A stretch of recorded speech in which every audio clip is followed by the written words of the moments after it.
Pak Fajar Sapta Tarigan selaku Vice President Regulatory Affairs Smartfren dan salah satu Certified Data Protection Officer. Selamat siang Pak Fajar. Selamat siang Bu Dewi. Baik, sudah siap ya Pak ya? Untuk waktu dan tempat kami persilakan Pak. Silakan. Untuk memaparkan what and how ya sesuai dengan agenda yang diberikan kepada kami ya. Oke, dari saat ini saya coba menjelaskan sebenarnya buat kami dari penyelenggara telekomunikasi terkait dengan perlindungan data pribadi sendiri sebenarnya bukanlah hal yang baru-baru banget ya. Memang undang-undangnya kita tunggu, sudah muncul di tahun 2002 tahun lalu, tapi sebenarnya dari sisi attitude kami di penyelenggara telekomunikasi sudah menjadarinya, karena sebenarnya terkait dengan data pribadi dan perlindungan datanya itu sudah diatur di peraturan pemerintah nomor 52 tahun 2000 ya. Ada satu poinnya memang tidak spesifik pada apa yang diatur di Undang-Undang nomor 27, yaitu bahwa penyelenggara telekomunikasi itu wajib merekam dan mencatat pemakaian jasa telekomunikasi. Waktunya 3 bulan, jadi masalah retensi sudah diatur di situ. Kemudian data itu juga harus kita lindungin, hanya bisa diberikan kepada si pemilik data, yaitu pelanggan sendiri ataupun aparat penegak hukum dalam suatu proses pengadilan. Jadi tujuannya juga sudah jelas. Kemudian di PP 71 tahun 2019 di pasal 14 sampai 37 itu sudah lebih rinci ya mengatur mengenai tentang data pribadi, data pemrosesannya dan seterusnya, sudah cukup banyak diatur di PP 71 tahun 2019 ini. Ini juga sebenarnya dari tahun 2019 kami pun sudah mulai menyesuaikan proses yang ada di internal dengan peraturan ini. Kemudian terkait dengan data pribadi, Peraturan Menteri Komunikasi dan Informatika nomor 5 tahun 2021 terkait dengan penyelenggaraan telekomunikasi itu juga mengatur bahwa untuk melakukan registrasi pelanggan itu wajib menggunakan NIK, nomor KK, kemudian biometrik ya. Walaupun kelihatannya tahun 2021, sebenarnya peraturan ini adalah revisi ya dari peraturan yang sudah dimulai dari tahun 2016. Jadi untuk data spesifik juga sebenarnya kami sudah mengenalinya dari tahun 2016. Jadi di penyelenggaraan telekomunikasi kurang lebih seperti ini ya, bahwa sudah ada NIK dan NOK, biometrik yang diwajibkan secara regulasi dari dasar pemrosesan. Kemudian tentunya saja ada nama, alamat email, gender, kemudian catatan perekaman pemakaian, transaksi telekomunikasi itu yang kami dapat di awal. Kemudian sekarang di Undang-Undang 27 tahun 2022 ini saya pakai ini slide yang saya bikin ya untuk melakukan sosialisasi di internal kami. Tentu saja teman-teman lain mungkin punya slide yang lain untuk menggambarkan, tapi ini yang saya gambarkan untuk teman-teman di internal Smartfren. Tujuannya sebenarnya untuk membangkitkan awareness ya, bahwa pentingnya data pribadi. Pertama definisinya dulu, data pribadi itu apa sih? Data pribadi kalau dari Profesor Supancana tadi sudah dijelaskan ya, walaupun cepat sekali ya, mudah-mudahan teman-teman sempat mengcapture-nya gitu. Nah, ada dua jenis data sebenarnya, ada data spesifik, ada data umum ya. Data spesifik ini tentu saja punya impact yang signifikan ya kalau seandainya data itu mungkin diproses dengan cara yang tidak semestinya kan begitu ya. Kemudian juga ada data umum yang untuk mengidentifikasinya itu harus membutuhkan data yang lainnya. Jadi secara umum data pribadi itu adalah tentang orang pesorangan. Jadi itu yang saya coba jelaskan di internalnya Smartfren. Nah kemudian dari sisi penyelenggaraan telekomunikasi apa saja sih datanya? Ini yang contoh ya. Jadi bukan ini aja data di penyelenggaraan telekomunikasi, ada nomor HP-nya di situ, ada email, ada IMSI, alamat IP, NIK, nama, tanggal lahir, data transaksinya, kemudian bagaimana cara dia penggunaannya, kemudian nomor kredit card segala macam.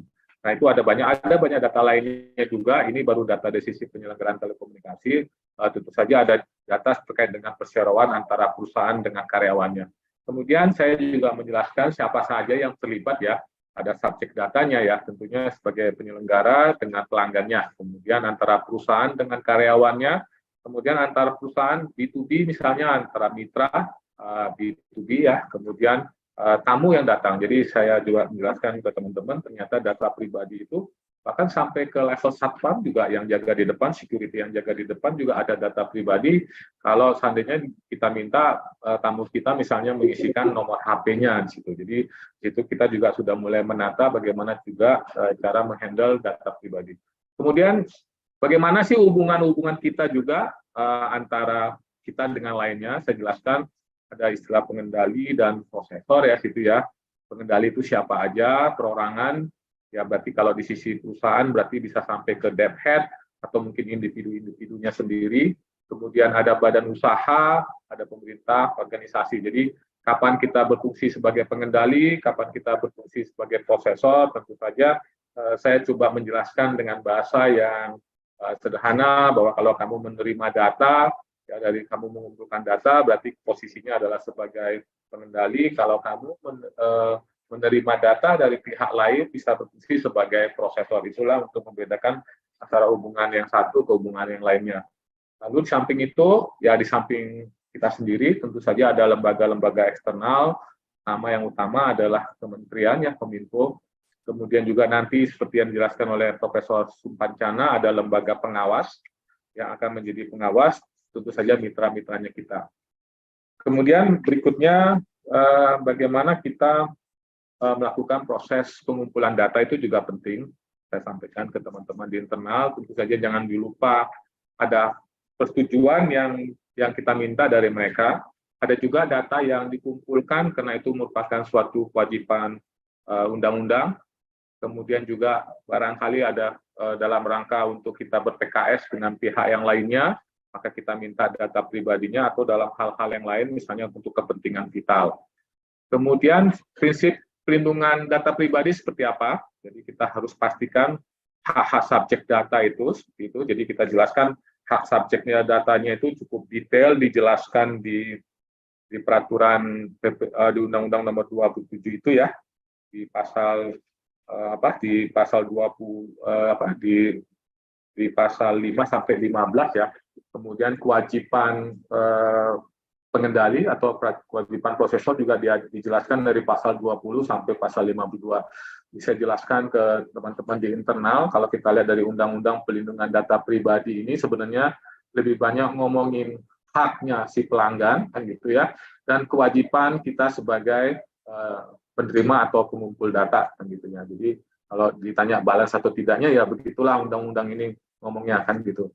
Kemudian bagaimana data sharing, kalau kita sharing data ke mitra kita atau ke pihak eksternal, tadi Profesor Sumpancana itu sudah menjelaskan detailnya apa-apa saja yang ada dilakukan. Kemudian dari sisi keamanan data, apa yang kemudian kalau kita melakukan transfer data lintas negara dan DPO-nya ya gitu. Nah, untuk memastikan bahwa seluruhnya itu bisa patuh, kami juga menjelaskan bahwa ada sanksi administrasi. Ya, sanksi administrasi ini lebih banyak kepada compliance-nya ya. Kemudian sanksi pidana kalau kita melanggar ya. Jadi kita saya tekankan pentingnya Smartfren untuk patuh atau untuk comply dengan regulasi yang ada. Dan yang berikutnya tentu saja jangan sampai kita melakukan pelanggaran terhadap hal-hal apa saja yang dilarang. Dari ini semuanya kami melihat memang tadi sudah dijelaskan oleh Profesor Sumpancana ya, bahwa tentu saja kita harus comply ya, atau patuh ya. Ada lembaga pelindung data nanti akan ditetapkan oleh pemerintah. Jadi harus ada data pribadi kita definisikan, kemudian ada persetujuannya, kemudian kita harus patuh pada kewajibannya dan kita memiliki ROPA, DPIA, DPO. Nah, kemudian pemerintah akan menerbitkan apa saja seperti kita ketahui dari undang-undang ini masih ada beberapa yang kurang yang harus dilengkapi oleh pemerintah terkait dengan peraturan pemerintah untuk lebih detailnya. Terus kemudian nanti akan ada turunan terkait dengan kebijakan mengenai retensi data, kebijakan mengenai privasi data. Lalu langkah-langkah penyesuaian apa saja sih yang kami lakukan ya setelah dari tadi itu slide untuk menggambarkan. Pertama saya sampaikan bahwa dari sisi Smartfren sebagai penyelenggara telekomunikasi sendiri sudah memiliki ISO 27001, sistem manajemen keamanan informasi yang amanatnya pertama kali diamanatkan terkait dengan registrasi pelanggan ya. Jadi tahun 2018 kami sudah memiliki ISO 27001. Jadi secara attitude memang seperti saya sampaikan di awal, kami juga sudah memilikinya apa saja ya. Kemudian di situ terkait dengan registry pelanggar kan kita tahu itu menggunakan NIK dan NOK pada awalnya. Sekarang ini rencananya pemerintah akan menggunakan biometrik ya. Kemudian setelah posisinya itu kita ada punya ISO 27001, yang kami lakukan kemudian adalah sosialisasi terkait dengan Undang-Undang 27 tahun 2022 ini, yaitu perlindungan data pribadi ya. Pertama itu sosialisasi itu untuk menaikkan awareness pada seluruh karyawan Smartfren, jadi tidak hanya terbatas pada level-level tertentu. Kita undang seluruh karyawan yang diwakili oleh head dev-nya, ada lebih dari 20 head departemen yang ada di Smartfren, kita undang untuk hadir. Silakan juga kalau seandainya mereka mau meneruskan kepada stafnya untuk ikut hadir, baik bareng-bareng maupun diwakili juga nggak apa-apa, karena kita menggunakan mekanisme Zoom, jadi tidak terbatas siapa yang harus datang untuk mendengar kira-kira undang-undang itu ngomongin apa sih, jadi ya, untuk membangkitkan awareness-nya apa-apa saja yang penting. Pertama adalah data pribadi ya, kemudian hak si pemilik data, kemudian posisi kita sebagai apa, kemudian kewajibannya kita seperti apa, kemudian dasar pengolahannya itu yang kita tekankan, kemudian adanya yang lainnya lagi terkait dengan ROPA, DPIA, DPO, kita jelaskan di situ pada saat sosialisasi. Kemudian untuk memastikan adanya kepatuhan, ada sanksi administrasi yang akan diberlakukan oleh pemerintah, kemudian sanksi pidana apabila ada pelarangan. Nah, dari situ kita melihat ada satu common persepsi ya yang kami melihat bahwa seakan-akan TNC itu adalah konsen. Jadi kita pada saat sosialisasi menekankan bahwa term and condition itu bukanlah konsen. Setelah dari acara sosialisasi ini, tentu saja masing-masing dev head dengan stafnya itu akan balik masing-masing ke mejanya untuk mulai mengidentifikasi ya sebenarnya ada apa saja di dia. Kemudian kita lanjutkan dengan focus group discussion atau workshop ya. Jadi setiap, karena kan tentunya kalau dijadikan satu, masing-masing bagian itu akan beda-beda ya. Data pribadinya apa, tujuan pemrosesannya apa, dasar pemrosesannya seperti apa, tentunya saja beda-beda. Jadi kita undang setiap departemen atau mereka berinisiatif sendiri karena barangkali berkepentingan dengan rangka bisnisnya, dalam rangka kegiatan bisnisnya, mereka minta jadwal waktu untuk diskusi dengan kita di regulatori untuk mendiskusikannya. Jadi dalam fokus group discussion ini kita bicarakan mengenai analisa resiko, kemudian inventory data pribadi apa saja, ya data yang dikumpulkan itu apa, disimpan di mana, kemudian data pribadi itu dialirkan ke siapa, kemudian retensinya apa, kemudian bagaimana mekanisme pemusnahan datanya ketika masa retensinya sudah lewat, kemudian bagaimana pengamanan datanya. Jadi itu kita bahas di situ, termasuk tentu saja dari sisi security-nya. Dari focus group discussion ini, kami kemudian mengidentifikasi ada beberapa gap assessment ya, gap assessment, apa saja yang harus dilengkapi, apa saja yang harus ditambahkan, misalnya apa saja yang harus diperbaiki, misalnya dari sisi cookies policy, kemudian konsen yang ada di website, kemudian ada satu inventory di buku tamu, ya ada yang harus perbaikan, kemudian terkait dengan CCTV misalnya, hal yang sederhana-sederhana saja yang dengan cepat bisa dilakukan di internal, kemudian ada SOP yang harus direvisi atau ada SOP yang harus ditambah, kemudian terkait dengan barangkali akan ada sumber daya manusia yang harus ditingkatkan kemampuannya, kemudian kita juga melakukan review terhadap privasi polisi kita, SOP, PKS, dan konsen. Nah, setelah semuanya itu, ya kami melakukan beberapa penyesuaian terhadap apa yang sudah ada di internal ya. Pertama itu adalah kami mereview term and condition, karena term and condition ini langsung terlihat oleh masyarakat ya. Jadi kami review. Tentu saja ini tidak kami lakukan sendiri di regulatori, kita melibatkan seluruh stakeholder, kita juga dibantu oleh bagian legal, karena dari sisi wording barangkali mereka lebih mahir daripada kita, atau stakeholder lainnya ya. Gitu ya. Karena term and condition dan privasi polisi ini akan menaikkan kepercayaan pelanggan buat kita ya. Juga sebagai acuan dalam mengumpulkan dan mengungkapkan, mengolah data pribadi ya. Kemudian cookies juga, karena hampir sekarang kan aplikasi itu ada cookiesnya, memang dalam rangka untuk meningkatkan kualitas layanan kepada pelanggan, tentu saja ada cookies-nya situ.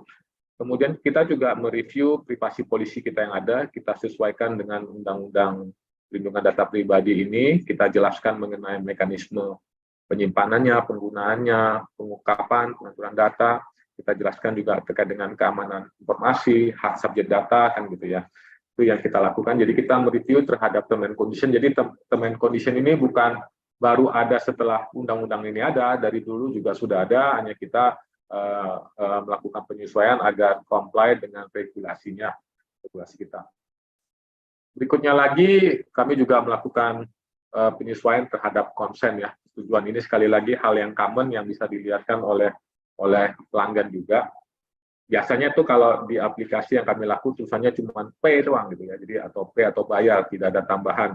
Dari hasil training kita kemarin dengan Pak Profesor Supancana dengan Pak Profesor Abu Bakar, terlihat bahwa satu wording yang sangat sederhana tapi jelas itu di sisi regulasi sangat penting ya kita lengkapin terkait dengan konsennya. Jadi kita melakukan perbaikan, kita tambahkan satu wording, klik bayar, maka saya setuju dengan syarat dan ketentuan dan melanjutkan transaksi ke aplikasi pembayaran yang dituju. Jadi kita sudah mendapatkan konsennya. Demikian juga biasanya kalau kita di penyelenggara telekomunikasi barangkali untuk mempersingkat waktu kita suka melakukan kritik, itu juga kita perbaiki sehingga kritik sudah tidak ada lagi ya. Jadi si pelanggan harus secara aktif melakukan tik sendiri, make sure dia paham dan dia baca. Jadi hal-hal yang langsung bisa dirasakan oleh pelanggan. Berikutnya lagi, tentunya di belakang, tidak kalah pentingnya, kita juga mereview PKS kita dan NDA kita dengan partner ya. Kita menambahkan klausal-klausal terkait dengan pelindungan data pribadi, yaitu kita menambahkan definisi data pribadi itu apa, kerahasiaan dan pelindungan data, kemudian juga kita menambahkan masalah bagaimana cara juga melindungi data pribadinya seperti apa, kan gitu ya. Kemudian juga kita menyampaikan masalah terkait dengan larangan untuk menjual, mengungkap segala macam ya. Walaupun sebenarnya secara attitude barangkali itu sudah merupakan bagian dari kita berbisnis, tapi penting untuk kita tambahkan di PKS dan NDA. Demikian juga kita juga akan menyiapkan juga data processing agreement, bagian dari kita ber-PKS dengan kalau hubungan kita sebagai pengendali dan prosesor. Nah, berikutnya juga yang tidak kalah pentingnya, karena sekali lagi kita tahu bahwa sebagai untuk memenuhi ketentuan di undang-undang ini kita wajib menggunakan ROP, wajib punya ROPA dan DPIA ya, begitu. Kemudian juga kita wajib punya mekanisme untuk respon data dan reporting.